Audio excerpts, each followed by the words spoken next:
ദളപതി വിജയുടെ എക്കാലത്തെയും വിജയ ചിത്രമായി ലിയോ മാറിയിരുന്നു. സംവിധായകൻ ലോകേഷ് കനകരാജിന്റെ പുതിയ ചിത്രത്തിൽ വിജയ് നായകനായപ്പോൾ പ്രതീക്ഷിച്ചതിനും അപ്പുറമുള്ള ഒരു വിജയമാണ് നേടാനായത്. തമിഴകത്ത് ഇൻഡസ്ട്രി ഹിറ്റുമായി.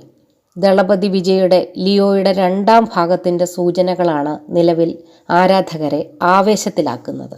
എപ്പോഴായിരിക്കും ലിയോ 2 തുടങ്ങുക എന്ന ചോദ്യത്തിന് കൈത്തിയുടെ 2ന്റെ അടക്കം തിരക്കുകളിലാണ് എന്നായിരുന്നു ലോകേഷ് കനകരാജിന്റെ മറുപടി. എന്നാൽ വിജയുടെ ലിയോയുടെ നിർമ്മാതാക്കൾ തന്നെ സമൂഹ മാധ്യമത്തിൽ ഒരു പോസ്റ്റ് പങ്കുവച്ചാണ് പുതുതായി ചർച്ചയാകുന്നത്.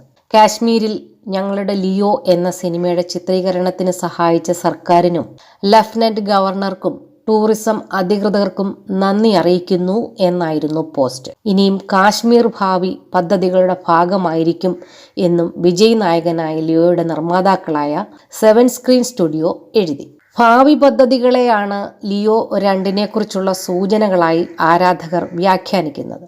ഭാവി പദ്ധതികൾ ലിയോ 2നെ കുറിച്ചുള്ള കോഡാണ് എന്നാണ് ആരാധകർ അഭിപ്രായപ്പെടുന്നത്. എന്തായാലും ലിയോ വീണ്ടും ചർച്ചകൾ എത്തിയിരിക്കുകയാണ്. ലിയോ 2 അത്രത്തോളം ആവേശത്തോടെയാണ് സിനിമ ആരാധകർ കാത്തിരിക്കുന്നത് എന്ന് വ്യക്തം.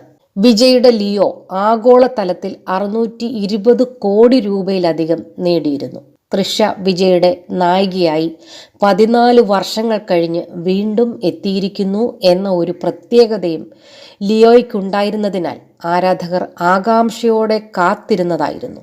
സത്യ എന്ന ഒരു കഥാപാത്രമായിട്ടാണ് ചിത്രത്തിൽ നായികയായി തൃഷ എത്തിയിരിക്കുന്നത്. വിജയ്ക്കും നായിക തൃഷയ്ക്കും പുറമെ ചിത്രത്തിൽ അർജുൻ, സാൻഡി മാസ്റ്റർ, മാത്യു, മനോബാല, പ്രിയ ആനന്ദ്, ബാബു ആന്റണി, അഭിരാമി വെങ്കടാചലം, ഇയ വാസന്തി, മായ എസ് കൃഷ്ണൻ, ശാന്തി മായാദേവി, മഡോണ സെബാസ്റ്റ്യൻ, അനുരാഗ് കശ്യപ്, സച്ചിൻ മണി, കിരൺ റാത്തോഡ് തുടങ്ങിയ താരങ്ങളും വേഷമിടുന്നു.